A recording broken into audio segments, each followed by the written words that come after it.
and it's quite nice to bask in the sun on as well.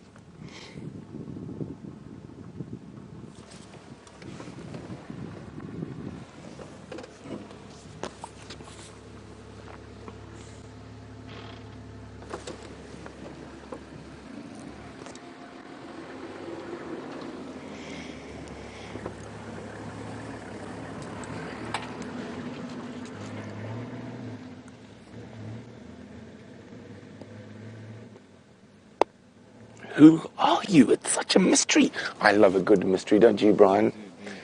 Aren't you I just can't figure out who it is, and that's really exciting. Because normally when we see a leopard within about half a second, we're like, oh, Karula, Tingana, Shadow. But this is a wonderful, wonderful thing. Unfortunately, she is a bit far, which is making it a bit difficult.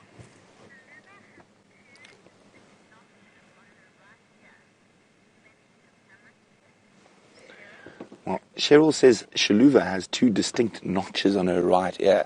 Possibly we could use the camera to check. Now, Brian is going to go full zoom. And on this camera, Cheryl, unfortunately, that is full zoom. So I've been looking with binoculars, and even at binoculars, she's quite far away. But we shall definitely try, Cheryl, to see if she's got 2 notches in her right ear. Thank you very much for that, Cheryl. But Cheryl, are you talking about Shaluva 2005 or Shaluva 2013? I'm assuming you're talking about Shaluva 2013, because this is a young female, definitely not an 11-year-old.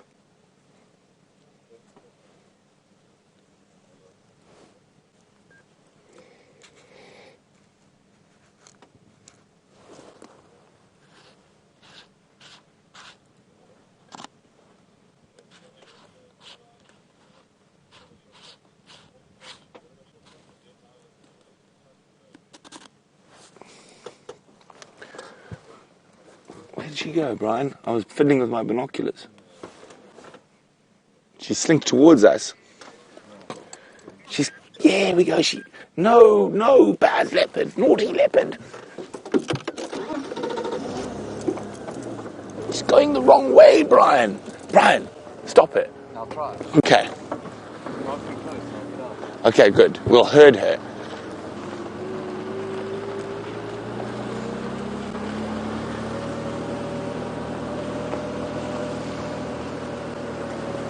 It's okay if she sees something to the south, just not to the east. Okay, there we go. How's that, Brian? Actually, I might be able to get a camera shot with a light there.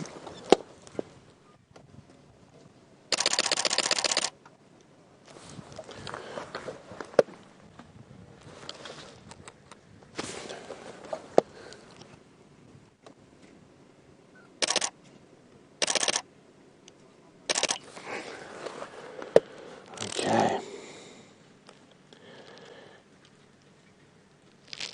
Oh. Can someone tell me what Shaluva's spot pattern is, please? If you know Shaluva's spot pattern, let me know. Questions at WildEarthTV or hashtag Safari Live on Twitter. What is Shaluva 2013 spot pattern? So I've got her right-hand spots.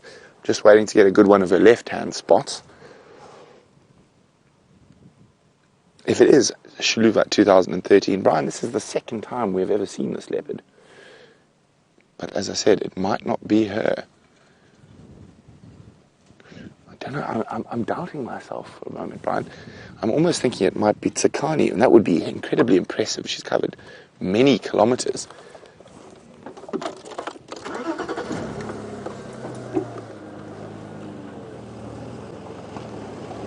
No impala. Why are there more impala in Buffalo? So look at her go. You got her, Brian? Okay, I'm just going to concentrate on reversing.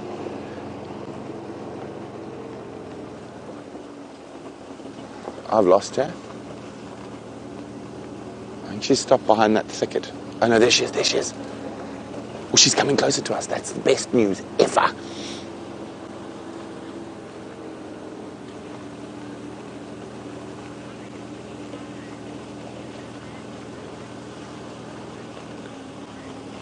Okay.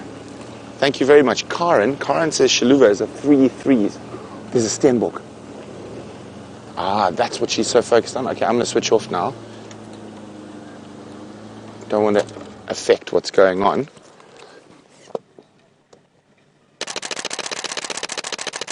I'm just trying to get spot patterns. So, Brian, have you spotted the Stenbockie?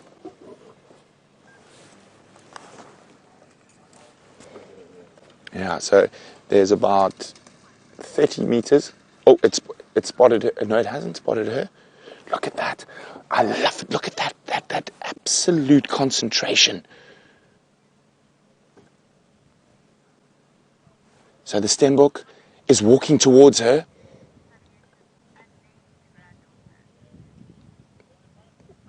Walking towards her. Hasn't seen her. Look at that. Look at that.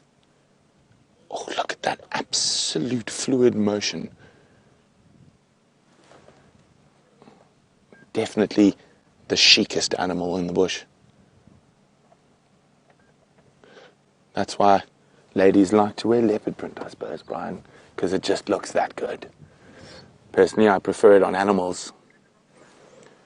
Okay, so the Stenbock is now less than 15 meters. It's unfortunately in a very difficult spot. You can just make it out there. But she is now 15 meters. But I think let's stick on the leopard. Because I trust, okay, base of that fallen terminalia. You got her there. There we go. There she is. Now, fortunately, we've got the fastest cameraman on today. Look at that, look at that, look at that, look at that.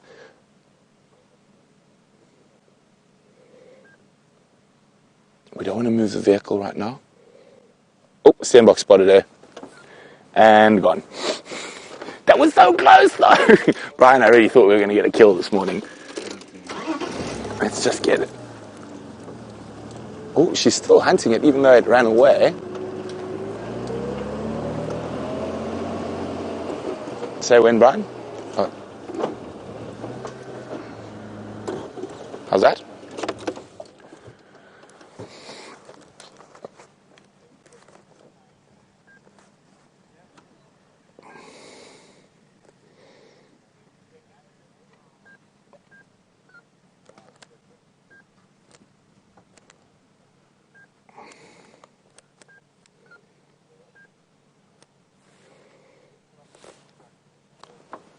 Oh, she's going back to whence she came. The Stenbock has escaped. The Impala is still on Djuma. So let's hope she's going to come down towards Djuma. I think we're going to be, let's keep going. Hopefully we'll be able to get over the bump without starting the car. Oh, no, she's changing direction again. Of course she is. I almost said something and probably got me into trouble. I was going to say, typical female, changing her mind all the time. She's unfortunately delving deeper into Buffel's Hook. And I think we're going to lose her. We are. Okay, we're going to lose her. Unfortunately, she's going deeper into the north. But let me just get on the radio, and then I'll be back with you. Andrew, she's going deep into Buffel's Hook. I'll leave for you guys.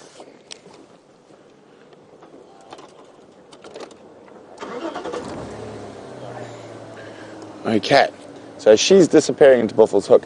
Now, just need a quick reminder, I think Karen said Shaluva is a 3-3.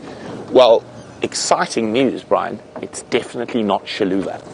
Oh, so I'm just going to get away from the sighting a little bit, and then we're going to stop and have a look at the photographs of her spot pattern. Oh, who could it be? Who could it be? But anyway, we'll have a look at that. I'm going to keep you in suspense a little longer. We're going to go carry on looking for lions again, and of course elephants, since it is World Elephant Day. But while we do that, let's go see what James is up to.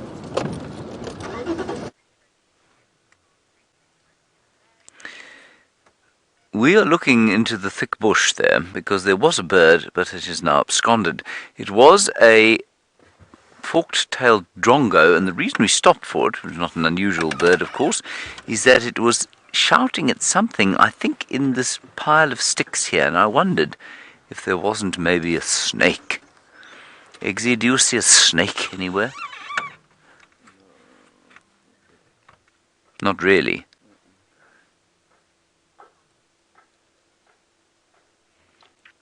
You may hear the tapping in the background. It is not a woodpecker. It is the maintenance shed at Cheetah. Or Annette's, I think it's called. No snake in there, Eggsy. I thought those were elephants for a second, and then I realized it was in fact the banging of a hammer. This is entirely normal, because of course you cannot be banging around the camp when your guests are in camp having a lie-in, or perhaps enjoying a pre-lunch gin and tonic, so it's got to be done while they're on game drive. And in winter that sound travels a very long way. Now I'm just going to consult my map. I thought we'd maybe have been trespassing again, but we managed not to, which is a good thing. Yes, we'll get this way. We're on the far eastern boundary now western boundary of Cheetah Plains. Now turning back to the east. And you can see, and I'm sure you were seeing this while you were with that Leopard and Brent, the weather is turning somewhat, which is very sad, because the bits of sun that we've been sitting in have been most pleasant upon our skin, cold as it has been.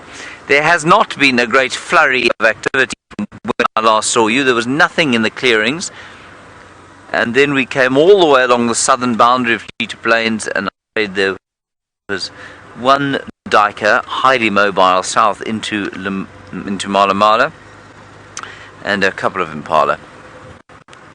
So that male lion, I'm not sure where he went. What is that through there?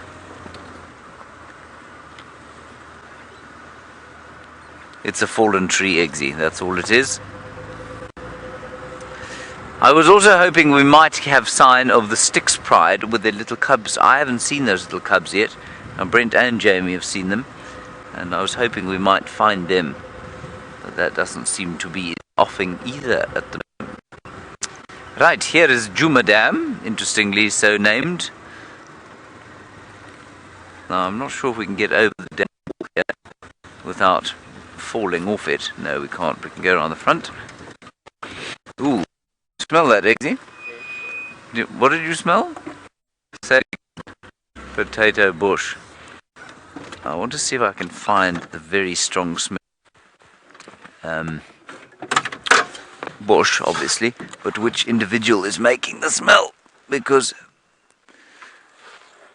once you pick them, the smell disappears almost entirely. Oof, very stiff. It's so strong here that I'm sure one of them is flowering. It's really very powerful. There is one there on the, you see that bush on the dam wall there? That is a potato bush. Let me go and just check that one quickly. Might find the lion cubs.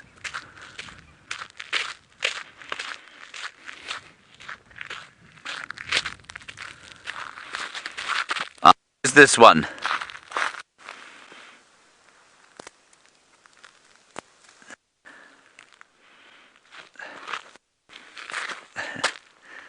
As soon as you get close to them, though, they don't smell. Can you still hear me, Eggsy?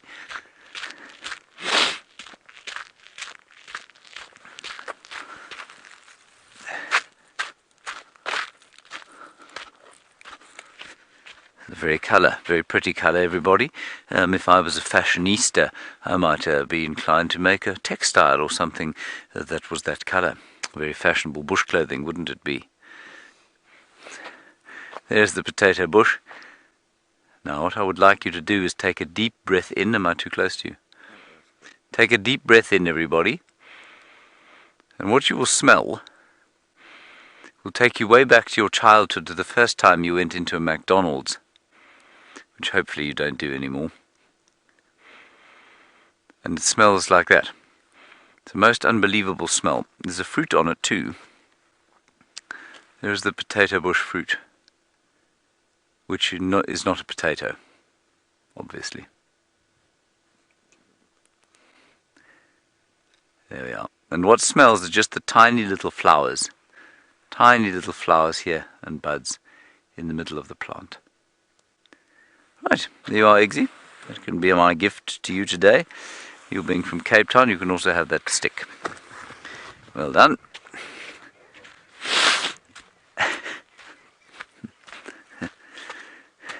Eggsy's gone through something of a transformation, everybody. He arrived with his hipster outfits. He still distressingly wears the skinny pants, but that's okay. But yesterday, he paraded his new bush uniform. Very nice, Eggsy. He now looks like a bush hipster, as opposed to just a hipster.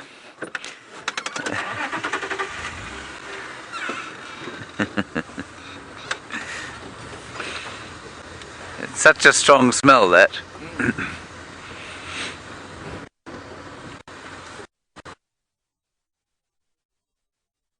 If Brenty's managed to relocate his leopard, let's go and find out.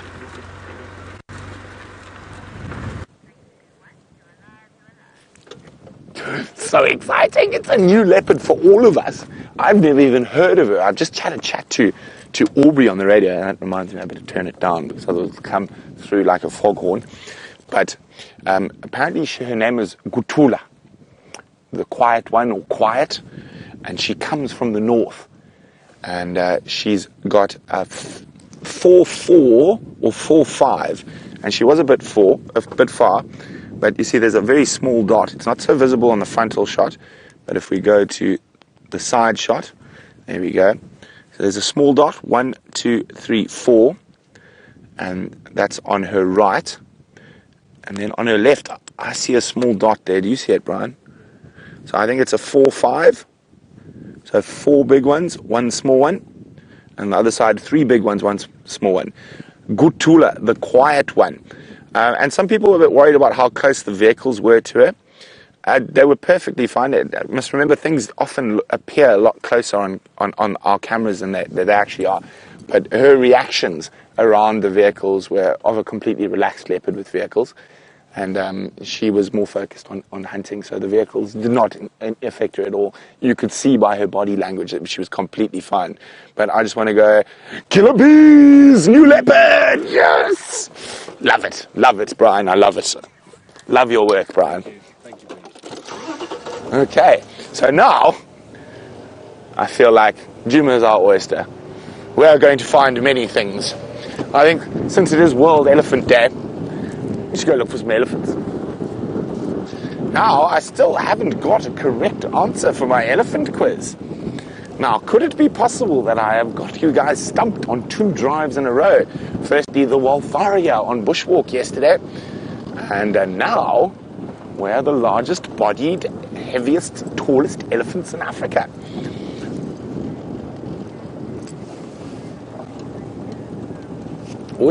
We've had Ethiopia, Angola, Namibia, Malawi. Now, Angola, if we look historically, is a very good answer. The largest elephant bull ever recorded, weighing just under 10 tons, 10,000 kilograms, over 20,000 pounds, was from Angola. But that was an anomaly. It seems like his growth hormone, his pituitary gland or whatever it was on steroids. But that was an individual, so not common occurrence, and it's the biggest male elephant ever recorded was from Angola, from southern Angola. Now the elephants of southern Angola, since it is World Elephant Day, are incredible. So Angola had a very, very rough last 50 years or so, and civil wars and lots of wars, put it that way, and a very mineral-rich country, diamonds, oil, gold, and that funny thing I can never remember, but I'm sure Brian knows, they put into cell phones. You know what I'm talking about? There's a weird mineral that is used in sort of all circuitries and whatnot. And is it coltan? Could be coltan. I might be completely talking nonsense, but I know it's a very specific, very rare mineral that is used heavily in the electronics, especially with the smartphone industry. And that is the two best places to mine that are actually in Angola and in Congo. But even before that was discovered, it's a very tough area, and much civil wars, and many landmines laid specifically in the southern part of the country. And for many years, if you traveled along the northern boundary of Namibia, elephants with half trunks, half feet blown off by landmines. But elephants are incredible animals. So what has happened is the elephants will walk into this area, and they've started utilizing these areas again. And of course, where there's lots of landmine, there's not many people. So from an animal point of view, it's great, except for the landmines. So what the elephants do is it's incredible. So Elephant Without Borders has been doing studies on this. Where there's landmine fields, the elephants have learned from explosions, etc., to smell out landmines. They use rats, dogs to smell out landmines. So basically the elephants stay in single file on these massive paths through the landmine fields. They get to an area where there's no landmines, they spread out and start feeding. But then get to another landmine field, single file, not one elephant stepping off the path, which I find absolutely amazing. And that's in southern Angola. Oh, what bird is that flying? It's flying very fast, unfortunately. But we'll keep going, looking for elephants on World Elephant Day. But I'm still just on top of the world, a new leopard! And I do love the name, Kutula, the quiet one, so the opposite to me. Now, while I was rushing to get there, we have a correct answer. And it's a very specific question. So at the moment, the largest bodied and tallest elephants in Africa are in South Africa, in Tembe Elephant Park. Now, it's an incredible reserve, and actually one of my sort of favorite secrets, almost, Tembe Elephant Park. Not many people go there. It's a bit out of the way. It's on the border of Mozambique, and it's mostly sand forest. And sand forest is a very unique type of dry forest, and that occurs in northern KwaZulu-Natal and up into southern Mozambique. And most sand forests have been obliterated by man, but there's a couple of patches, and Tembe Elephant Park is one of the biggest patches of sand forest left. Incredible birds, but incredible elephants. They do move through into Mozambique as well. Actually, a very good friend of mine studied them for many years. But on average, elephants of Tembe weigh about 500 kilograms more than most elephants, and they are considered to be part of the sort of greater Kruger or Lowveld of South Africa thing. But they've been quite isolated from other elephant populations for quite a while. They're also much taller. So I think an average Tembe bull is about 4 meters at the shoulder, and here we're looking at about 3.5. So incredible part of the world. And also Isilo, who was the biggest tusker that's lived in the last, or known tusker that's lived in the last while, was from Tembe as well. And it was Chris Rogue who got that spot on. Well done, Chris. Now, since you have got the first elephant quiz, I've had so many in store for you, and we're going to have to go to another one, but I'm still just on a high from the new leopard. While I think of my next elephant quiz for you, let's go back to Commander Bond, who's looking at little scrapes in the sand.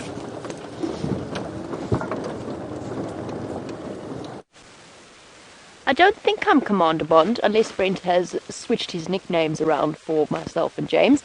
But nevertheless, moving swiftly on, because it's not like I haven't made that mistake before, we have got, while Brent's been keeping your minds busy, the lions have been keeping our minds busy, leaving us tracks in the sand for us to decipher. Now, Steph is forging ahead. He's quite determined, I think, to track these lions down. We've been tracking them pretty much ever since we left that baboon spider. And I think that we narrowly missed them. The reason that I say that, and it's not so clear here, But a little bit further back, we had some fresh elephant dung, still warm elephant dung, with a fresh track, but with lion tracks on top of them, which tells us that these lions walked along this path towards the dam camera not too long ago, probably maybe 2 hours ago. I think that the male that's with them, I think that he is the one that Brent had and lost on Gallagher Shortcut, but my strong suspicion is that these lionesses and their cubs are somewhere here. And what I want to show you, and now I've lost them all. Where did they go? We've been following cub tracks the whole time, and now I can't find one. I wanted to show you the size difference, and it's not as remarkable as you think it would be. Okay, it's not a very clear example, but it'll do. Unless there's a clearer one here. Sorry. I did see them earlier. I had it all planned out. But, oh, there we go. Okay, here's a nice-ish example. This is the lion, the adult lion's track. This is the back of its foot, just to draw it out, make it a bit clearer. There's its toesies. There's a leaf in my way.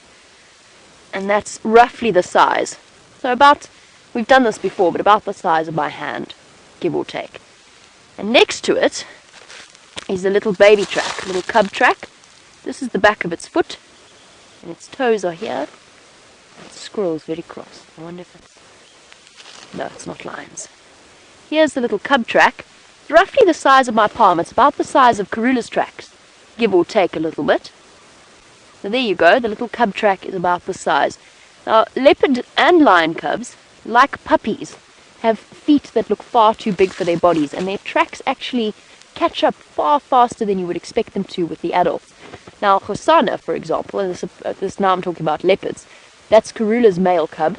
In the next, I would guess at the next 2, maybe 3 months, his track is going to be bigger than his mother's.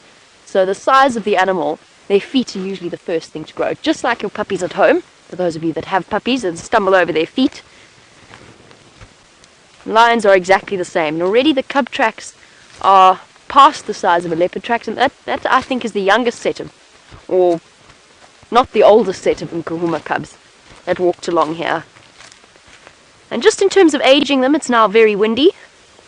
I can tell you that they were a couple of hours old. And the reason I say that is because a dove of some description has walked on top of the tracks.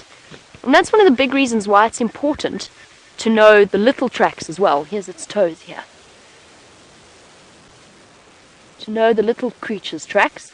They might not be something that you're going to plan on tracking down in the same way you would a lion or a leopard, but they will help you age the track. So frogs, mice, tortoises, doves, all of those are specific times of the day that they're active, and if they're on top of your tracks, it tells you a little bit more about when that track was made. I'm going to try and catch up with Steph, who has now vanished. He's on a mission. There he is, far in the distance, disappearing off. I'm going to try and... he's hidden in the dam. He's gone into the dam. He's gone, maybe he's thirsty. But I think he's on a mission searching for the lions. So we're going to continue on. I think the females are somewhere in this vicinity. We'll be careful as we go, but we are going to go and search, and in the meantime, I'm going to send you back onto the vehicle for an update that side.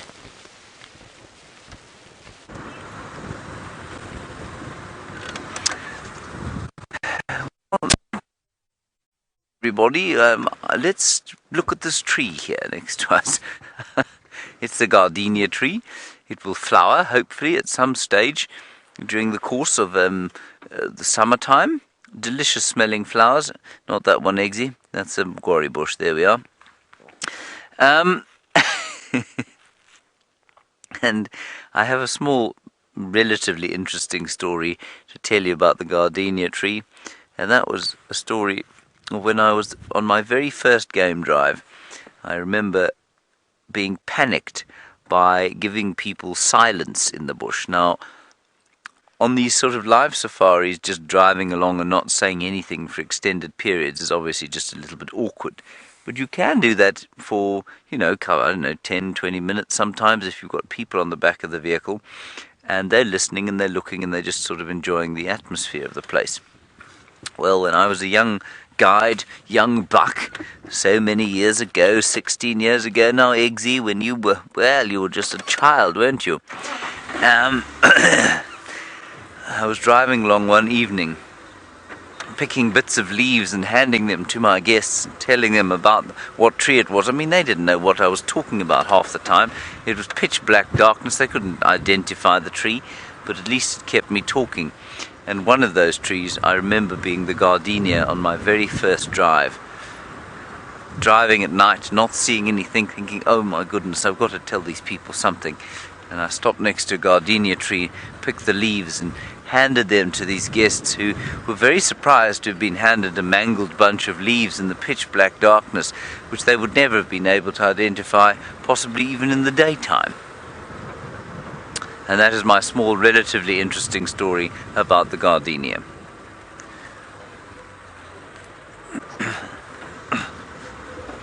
And Andrew, while we look at a white-crowned shrike, Eggsy, do you see them? Two of them? Excuse me, everyone. Andrew, you want to know what my favourite tree is? My favourite tree, Andrew, is something called a low-felt milkberry, or Manilcara mochisa. I haven't seen any around here. If we see one, I'll show you. This is the white-crowned shrike, and they make the most amazing little nests, perfect little cups lined with spiders' webs and leaves and grass held together with intricate weaving in the spiders' webs.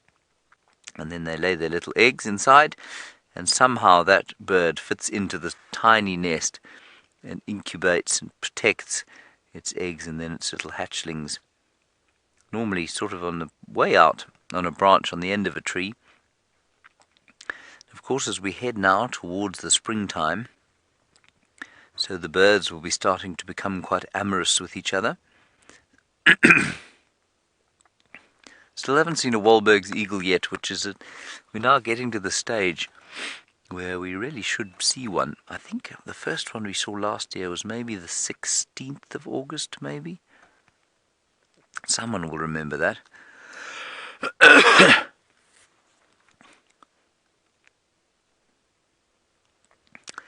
Eggsy, I seem to have developed consumption on our way here in the cold. There we go. I'm okay now. Don't worry. The last thing to tell you about the white-crowned shrike is obviously you notice the distinctive little tooth on the end of the bill there. And that is very distinctive of the shrikes.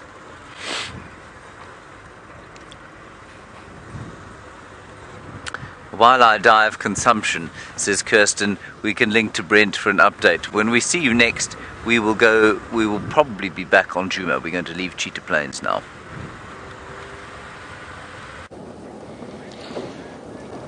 So in my waffling, I actually gave away one of my quizzes, which was where was the heaviest elephant ever discovered.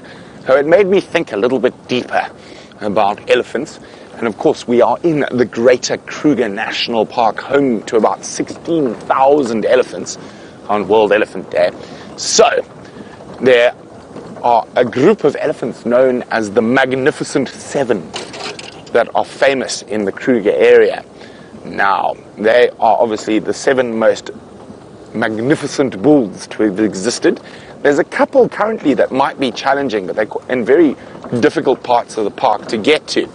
But speaking of the Magnificent Seven, I've got 2 questions, and that is definitely not an elephant. And looking a bit bemused that there's no World Buffalo Day, only a World Elephant Day. He's looking a little bit upset about that, aren't you, Mr. Duggar boy? They do look bemused. He's chewing the cud, avoiding the lines, chewing the cud. A nice old boy, probably around 10 or 11 years old. One of the Djuma Pan gang, I assume.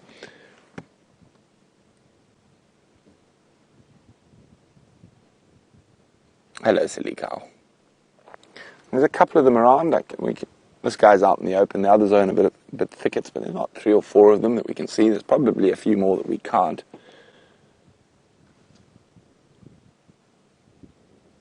Yeah, I can hear more. Oh, swallow. There we go. And next ball up. Of course, once he's decided he's extracted as many nutrients as possible out of his cud bolus, swallows it and brings up another one.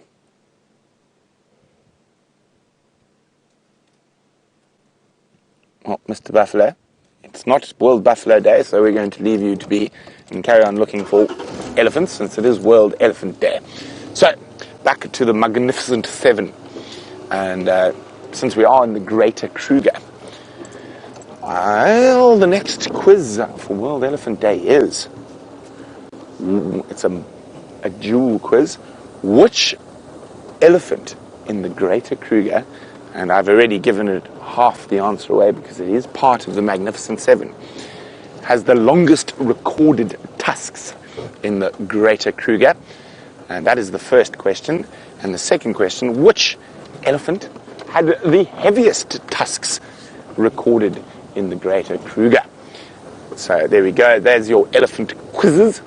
Now, one of the sort of current biggest elephants, I actually think he might have expired. I need to research that. But one of the current biggest elephants is only one of the only really big tusker that comes into, or used to come into the southern Sabi Sands. But it was a single-tusked elephant, and its name was Maliliwan. And Maliliwan is a wonderful Shangaan word, which means eyebrows. And it's named after Harry Kirkman, the first warden of the Sabi Sands Game Reserve. Now, if you want to see the most impressive, largest, bushiest eyebrows that have ever existed on a human being, see if you can find a photo of Harry Kirkman online. Literally, when you see those eyebrows, you sort of go, oh, my goodness. It is the bit largest and fluffiest eyebrows I've ever seen on a human being. I mean, they dominate his face. But he was the first warden of the Sabi Sands, and that single-tusked bull used to come into the Sabi Sands. I think when I last saw him, he must have been close on 50 years old, and that was 10 years ago. So the likelihood of him, there's still a small possibility he might still be alive, but it is unlikely. But there we go. Remember, what elephant of the greatest seven, or the Magnificent Seven, had the longest tusks ever recorded in the Greater Kruger, and which elephant had the heaviest tusks ever recorded in the Greater Kruger? And send your answers through to questions at WildEarthTV or hashtag Safari Live on Twitter. Now, enough of my waffling along, because it is World Elephant Day, and I think James has some elephants. We have stopped here, everybody, but there in the distance on Torchwood, north of Nkoro, we're on the far sort of corner of where we're allowed to be. There is an elephant, and as it is World Elephant Day, well, I thought you might like to see an elephant. You can see it's that bit of grey there in the bush. There's a whole herd of them. Let's just sit here for a few minutes and see if they come out. I'm not sure they're aware it's World Elephant Day. What do you think, Eggsy? Do you think they are? I'm not sure that they really care. We care, though. A bit like Eggsy will care when it's World Egg Day on the 14th of October. We must remember that, of course.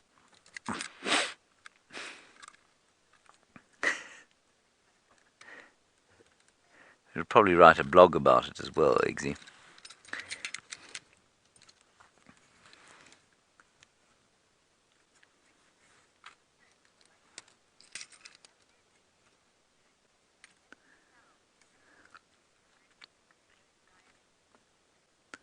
Hello, Miss.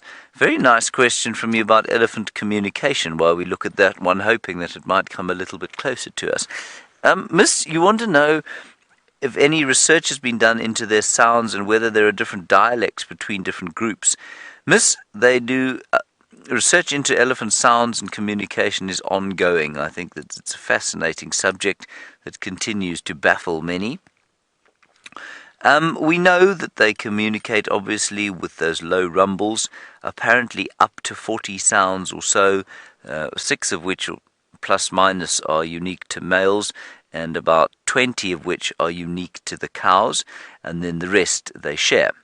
So I guess much like our own species, the cows within a herd need to communicate, obviously because they're with other members of the herd all the time. The bulls not so much, because they are largely solitary when they're adults.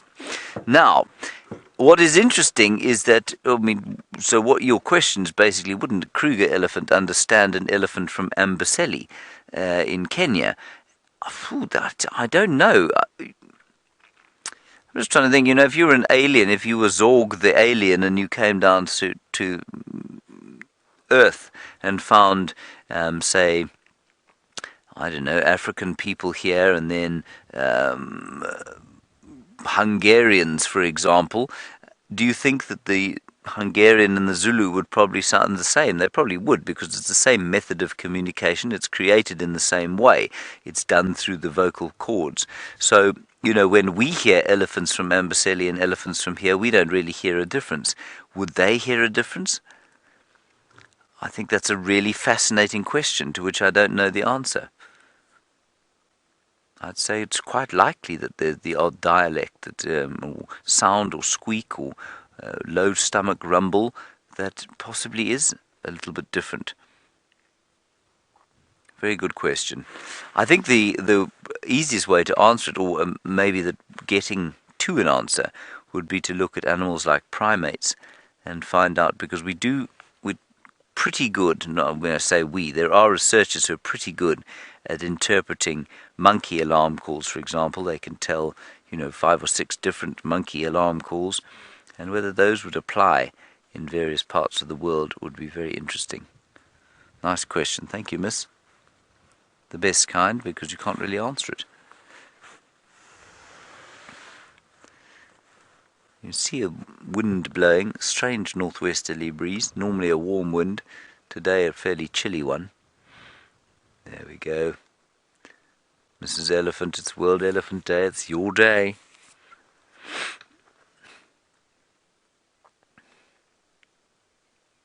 Phew, lucky we had the long lens today, Eggsy.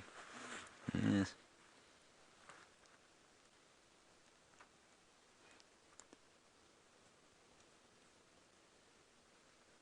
Very peaceful. You can maybe just hear the rustling of the leaves in the wind.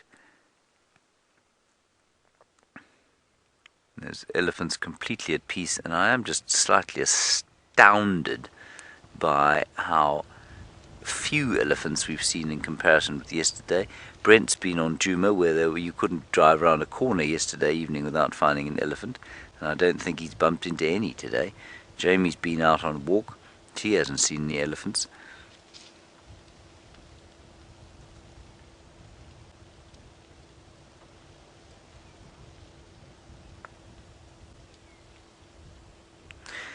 Hello Rachel, you're a new viewer. It's lovely to hear from you, but please do tell us where you're watching from. It would be really nice to know next time you ask us a question. You say, are there any elephants that I'm hoping to see today? Well, yes. I do have a favourite little herd. I think she might be the sort of owner of a... what am I saying? I think she might be our favourite, the favourite matriarch of a number of Wild Earth people. And she is an elephant cow that's missing the bottom third of her trunk, and she's got a little group of 3 with her, 2 of which definitely her offspring, 1 of which could be an offspring or a sibling, and that little herd is sort of all on its own, and sometimes it joins up with a bull or 2, but basically they are forging their independence. She's very young to be leading a herd, and we've spent quite a lot of time with them, and they're just fantastic to watch. It's lovely to have the story of their lives enrich driving around here. So she would be a herd that I'd like to see, or her herd would be what I'd like to see today. The rest of them, there are 1 or 2 that we recognize quite easily, some others that we think we recognize, and then many that we're not really sure about, So I'm not sure if I've seen these ones before. Chances are I have. And you've got that very distinctive cow called Fang. She's got an enormous tusk that's sort of recurved, that looks like it surely must stab her in the leg as she walks. There they are, crossing now onto Nkoro, everyone.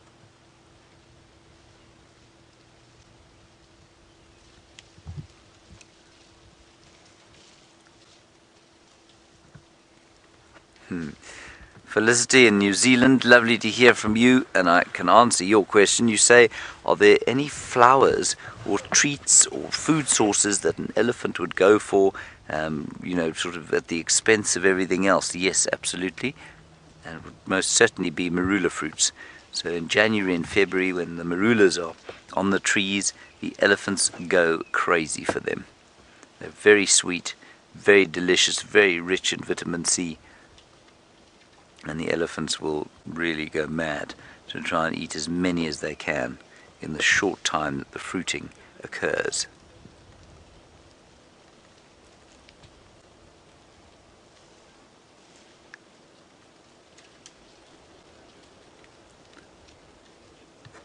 Hello, Charlotte. You're wondering about weaning, and you're in Denmark. It's wonderful to hear from all these places. New Zealand, Denmark, Australia we've had today, even South Africa.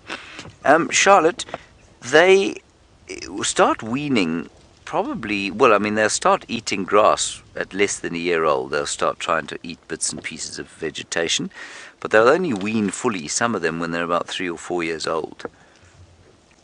So, although they will start eating grass and bits and pieces fairly early on, it's not till they're about 3 or 4 that they will wean completely. This is a nice big herd of elephants.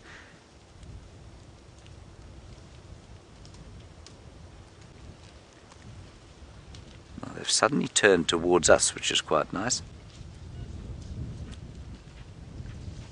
See if they come all the way down the road. I don't think they will. Now there's a car behind them, which you probably saw.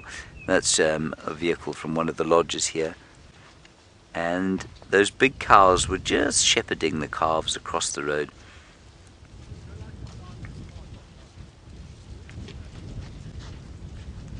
Well, this has turned into quite a decent elephant sighting, Eggsy.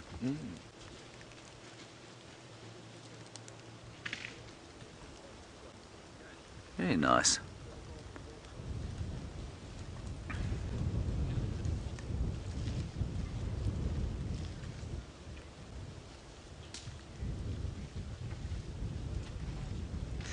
And Tasha,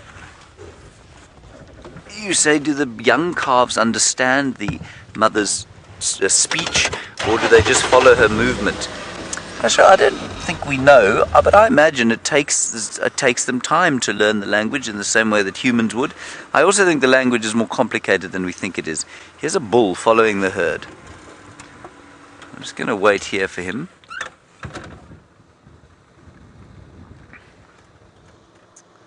There he comes.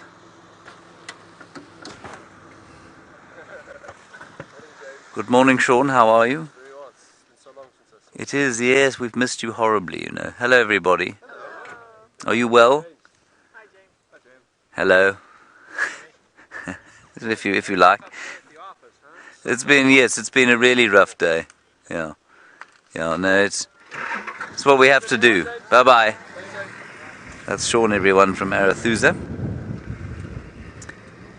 And he is just appreciating the magnificence of the day. They've been looking at the cheetah, of course, which has been very pleasant. And we'll just wait for that bull to come across the road. There goes Ryan, also from Arathusa, who I didn't recognize on account of the fact that his beard is no longer with him. Eggsy, you see how young he looked?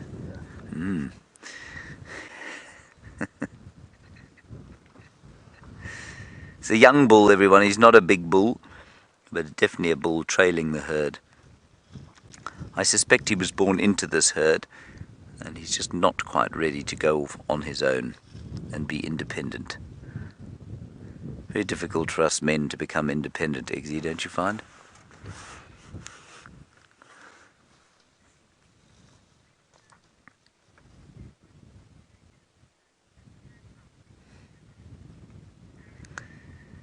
Hello, Aaron, in New Zealand.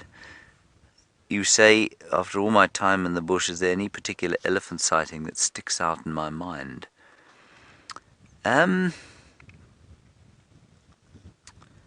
trying to think. There have been many, I think elephants on foot are tend to have the most profound effect. Now, I haven't had any very close encounters for some time, and a close encounter with an elephant on foot is not always the best idea.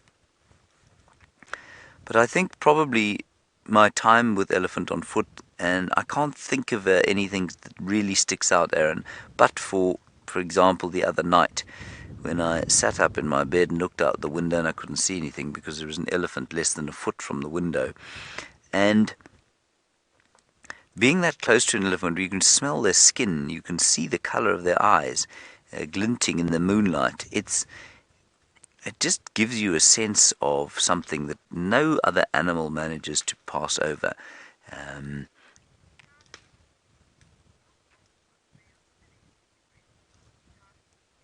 Look at him using his foot there to break the sticks. Just watch carefully. That is very dense wood. So, I mean, for us to go and break it would not be very easy at all. But for this elephant, amazing dexterity with the trunk and the foot. He's not having much luck there. Charlotte, you're in Denmark, obviously, we know that. And I've now forgotten your question. Kirsten, may I have it again, please? Ah, yes. How old are the males when they leave the herd? Charlotte, they are about 17. So it probably could be as early as 15 and probably as late as 20 or so. I'd put this guy at around about 18 or 19. But from about 17, their testosterone levels will become unwieldy, to the extent that they will start challenging other bulls and becoming a nuisance, and they'll bully other elephants. And the mothers, or the matriarchs and the older females, then get sick of them, and they'll chase them, not maybe away from the herd, but they'll keep them on the fringes of the herd until the elephant becomes, well, I guess he just kind of falls off the edge of the herd, basically. Normally, he'll hook up with a couple of bulls his own age, or if he's very lucky, he'll meet up with a really big bull who will then sort of take him under his wing as a mentor.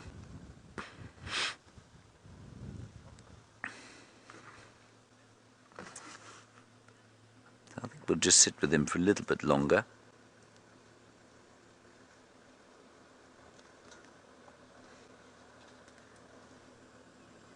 That vehicle you can hear is Tristan from Simbombili coming towards us.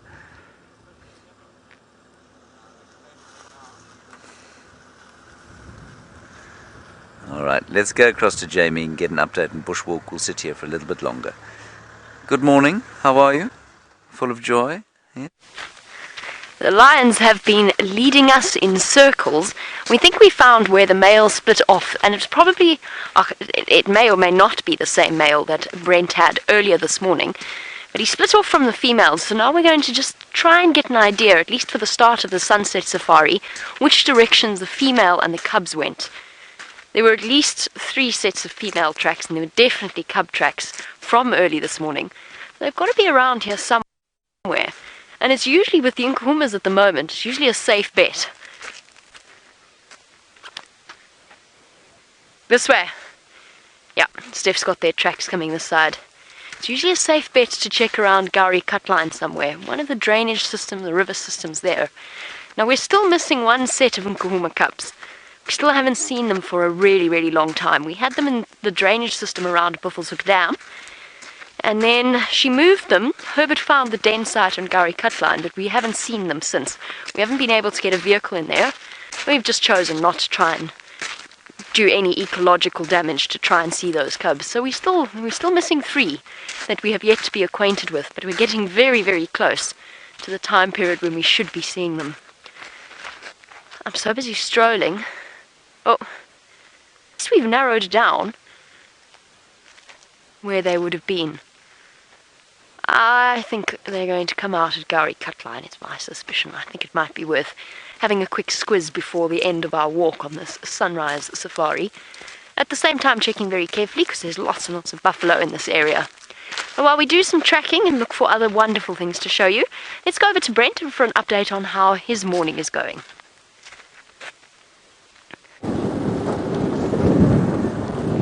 So exciting. Now I've just had a chat with yours. Now we're not sure whether it's Kutula, the female, or Kutula. So we're going to have to do a bit more research. So I'm going to send the photos up to the guys in the north, my friends who work in the Manuletti, see if they recognize her, pop it on the Sabi Sands group, see if anyone else recognizes her. But very exciting. If it's not Ukutula, it's definitely not a female we know. Now that's very exciting from the leopard point of view. And of course, how wonderful, Elephants with James on World Elephant Day. So Brian and I have just been discussing.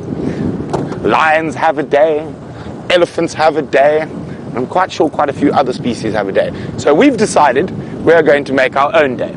It is called the Killer Bees Day, and it shall be on the 28th of August, and there will be much shenanigans and much fun to do with the killer bees. And there will be multiple challenges for all of you to partake in on Killer Bee Day, but more about that later. So just remember, jot down the 28th of August on your calendars. It's Killer Bee Day. I think it should be a public holiday. What do you think, Brian? We think it should be a public holiday. The Killer Bees! So we're going to definitely make that the most fun. So well done to Christy and Barbara, who got the Magnificent 7 Elephant Challenge correct. Now, I'm trying to remember the exact lengths and weights. The longest tusk was Shau. Yes, it was Shau. And in meters, 3.17 meters, 10.4 feet, one tusk. The other tusk, 3 meters, 9.4 feet. Isn't that incredible? Actually, let's just think. Let's find a long, straightish. Oh, no, let's do it on the road.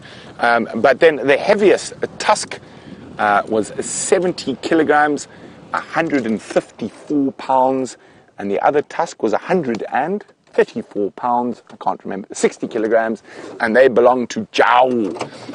Now, let's just think about this. So, those elephant tusks, we'll do the length, it's a bit difficult to do the weight. Let's think. Well, the heaviest elephant tusk is heavier than James.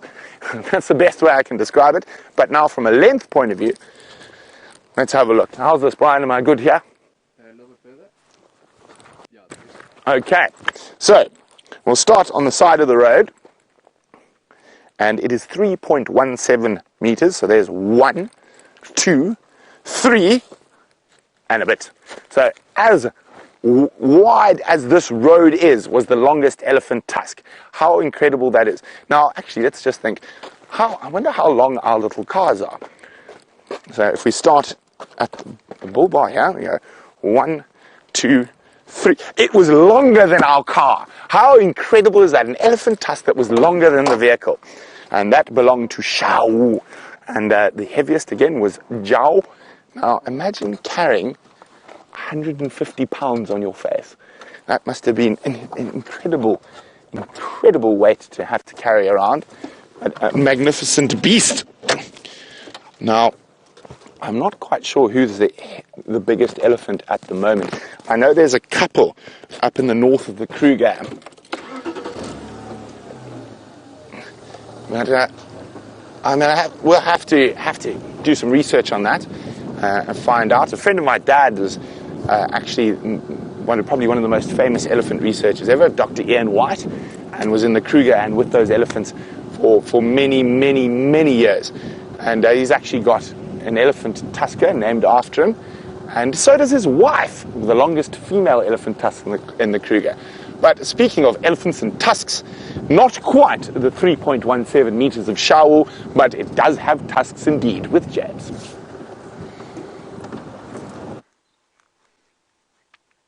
It certainly isn't 3.1 meters, everybody, but it is an elephant with tusks, as you can see. Very beautiful cow, and she's come closer and closer. This is not the same one we were looking at when we last saw you. He's moved off into the bush slightly. And she's now kind of getting closer and closer and sampling this very large tree that has managed to escape the attentions of the elephants until this point. Oh dear. Right, well that's that then. That was not very nice of her, I feel.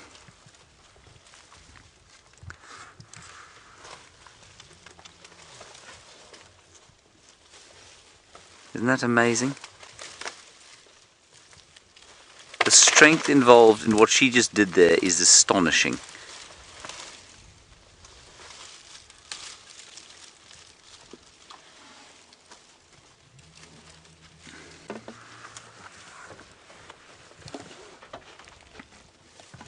Hello, Moinadeen in India. We've had a really nice array of people talking to us today. Moinadeen, you say, how long can an elephant survive without water and food? With water, probably about a maximum of maybe 2 weeks, but that would be a long time, I'd say. That would be a very long time. Food, I think you'll find probably maybe 3 weeks before they'd starve to death. But no, I hope she doesn't break another bit off. I think they actually prefer the roots if they can get at them. Alright, quickly let's go across to Brent. He's got something smaller and equally grey to show you.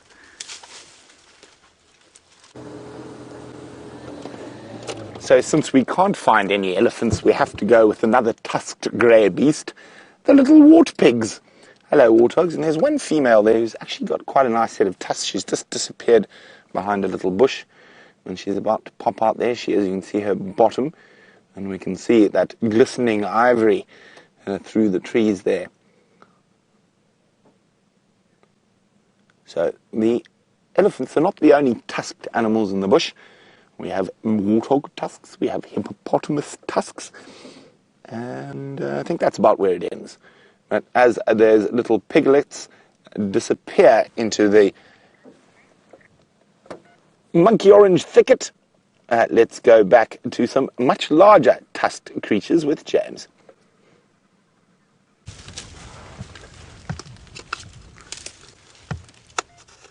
We haven't moved, but she has, everyone. She's gone across the road. She's now sampling looks like a red bush willow, as opposed to the large or the variable bush willow she was trying to mangle earlier on. Her youngster, however, is in exactly the same place as he was, or she was. Over there. It's so nice sitting here in the sun with these elephants now. Just about warmed up, haven't you, Eggsy? Yes. Mm-hmm. There we go.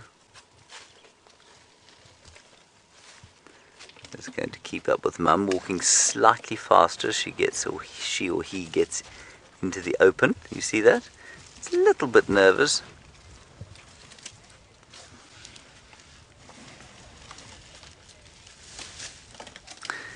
And now Russell in Australia, a nice one from you. I'm just going to move slightly so that Eggsy doesn't have to keep avoiding these signs next to which we parked. Russell, you say, why do elephants have no hair on them? Is there any advantage to this? Is there any real reason? Well, the advantage is that A, it's not expensive for them to maintain hair, like it's expensive for us to maintain hair. But the other reason, Russell,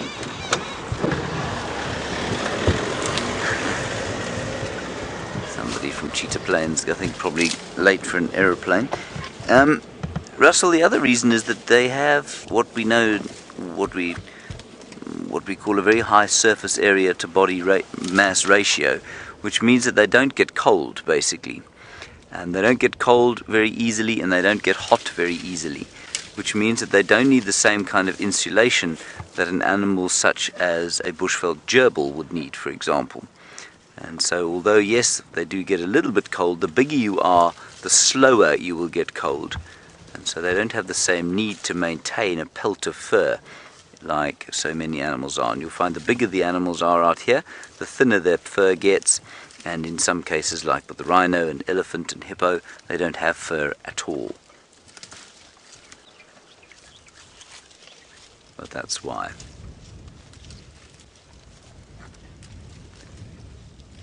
Very good question.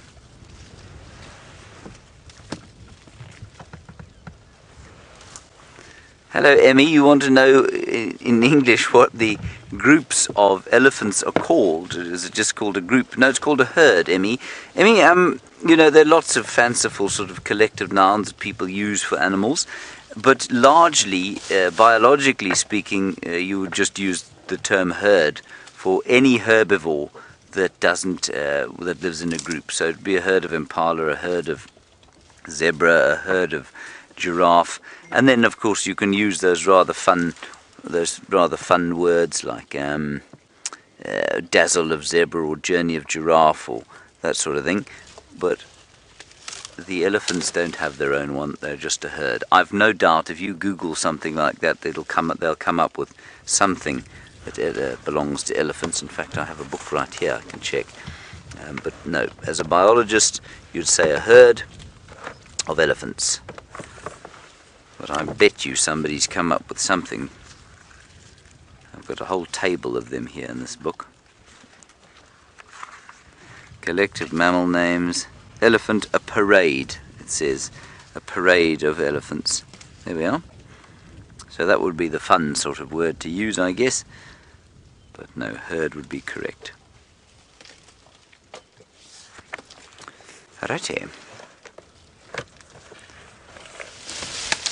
One more car coming from the far east, sorry. So it's going to pass in front of us. Just to warn you.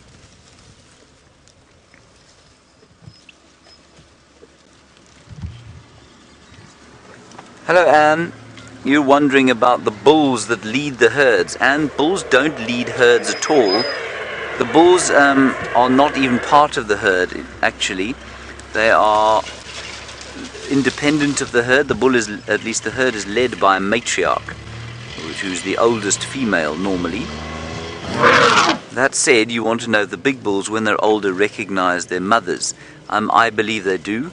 I think these elephants are extremely good at recognizing their kith and kin. I don't know if it's by sight or smell or perhaps some other means, but yes, I do think that they recognize each other. But remember that any son that this cow you're watching now has will leave the herd and will not live in the herd once it's older, and will never join another herd. So they live kind of on their own, and sometimes in groups of bulls.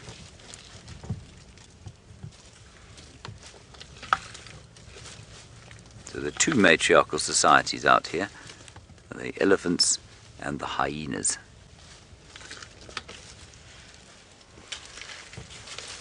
We're really lucky we've had this sighting, everyone. We saw them some way away. Okay, we're going to move on, head back towards Djuma. I can smell the gentle smoke of bacon coming off the pan. Let us head back across to Jamie and get an update from her, and I'll see you back at home. Much like James, we are really smelling this. Poor Gendro, sorry Gendro, I walked him straight underneath a tree. We are definitely smelling the smell of Amanda's cooking, which I have to confess I've been thinking about for the last 3 hours. I'm very excited for breakfast. However, our tracking was not in vain at all. We now have there's a lion track there, by the way. We now have a really, really good place to start in terms of our afternoon sunset safari. Give us an opportunity to go and search. I think that Gowrie Cutline drainage system will be a very good place to start to find those lions, and you'll have to join us in a few hours to see whether or not we manage to find them. For now, we are heading for home to see what else we can find.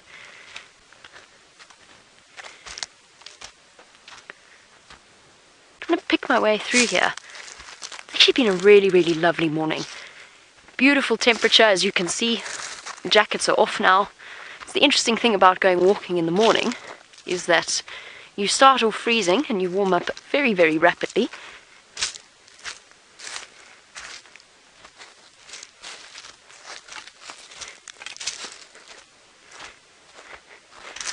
And I think as we start to head for home, it's time to say farewell to you all. So a big thank you to Gendro, and a well done, of course, for his avoidance of trees, branches, and showing you what for me was the highlight of the morning, which was that baboon spider. Thank you, Steph. You found another twig to hide behind. That's almost as good as the first one. And a big thank you to all of you joining us. I hope you had a lovely morning spent on the back of the vehicles and out on bushwalk, and we'll catch you this afternoon for the sunset safari. Bye-bye, everybody.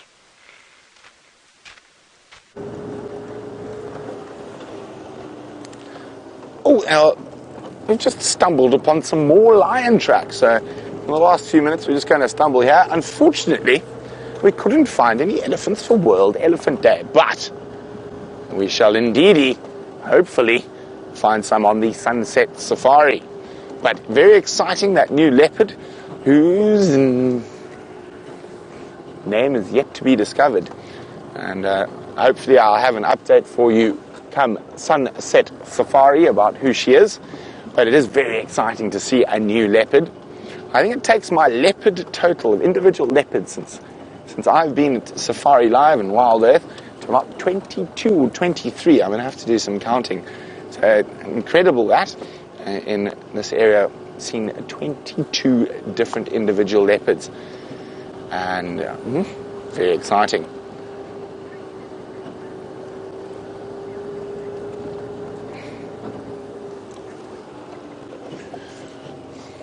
Hello, Aqua.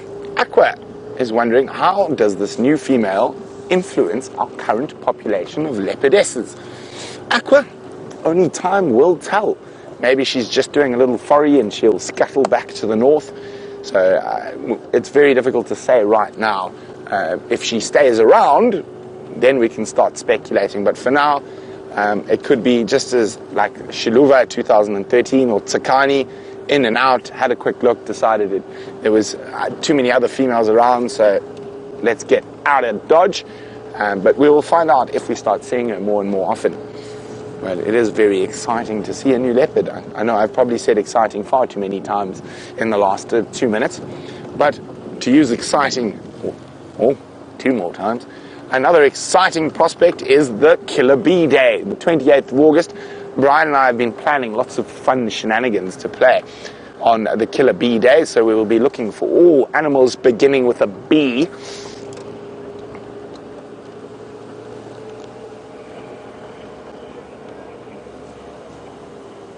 Oh, I just missed that. Apparently August the 28th is National Bow Tie Day. Brian, it begins with a B. I think we're going to have to get some bow ties. For killer bees will wear bow ties on the 28th. So we're going to look for all animals beginning with B, and we're going to do many birds. But if you guys have any suggestions about what we should celebrate on the Killer Bees Day, what fun things we can do on both the sunrise and sunset safari, let us know. And pop those emails through to Final Control, who will forward them on to us, and questions@wildearth.tv, or use the hashtag Safari Live on Twitter. So our idea so far is we're going to do birds, all animals beginning with B. What was the other one, Brian? No, that one is to be revealed. That will be revealed close to the time. So it will be celebrating all things B, and specifically B squared.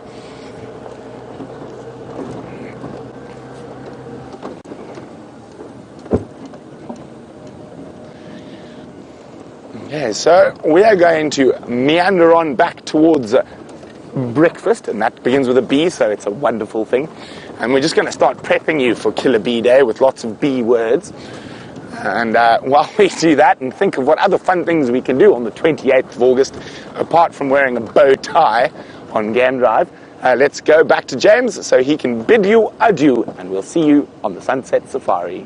Bye, Thumb!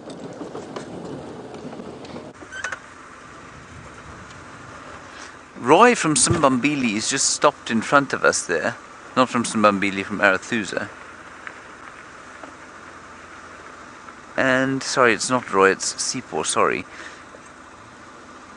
And he's looking in here. What's he got? Can you see anything? Hey? Baboons. Ah, baboons. I thought maybe it was going to be Karula. But it isn't. It's a baboon. Well spotted, Eggsy. That's very good. That is the Chakma baboon, everybody. Famous primate of this part of the world. Just going to reverse a bit before we get run down like mangy hounds. You still see them. I would love to stop, Eggsy, but we're being chased. And they're running also, yes. We don't often see them, everyone, and I think that's largely a function of the lack of very tall trees that we have along drainage line areas. Ooh, there are quite a few of them here. I'll try and stop here and not be run down.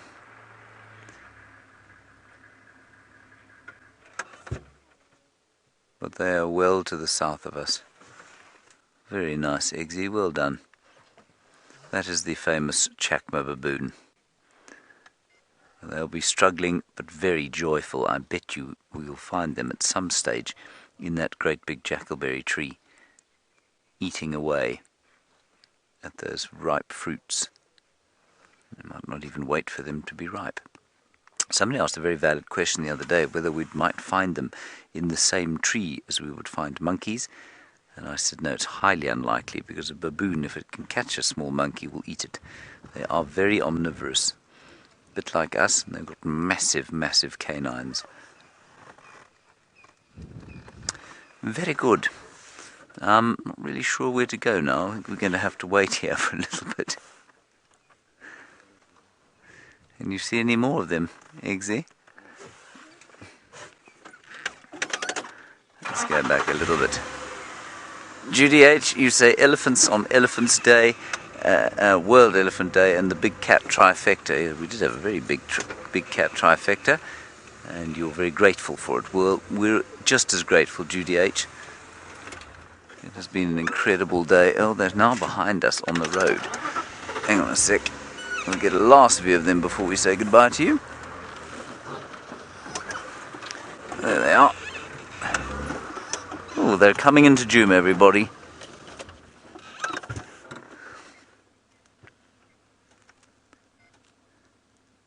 There we are.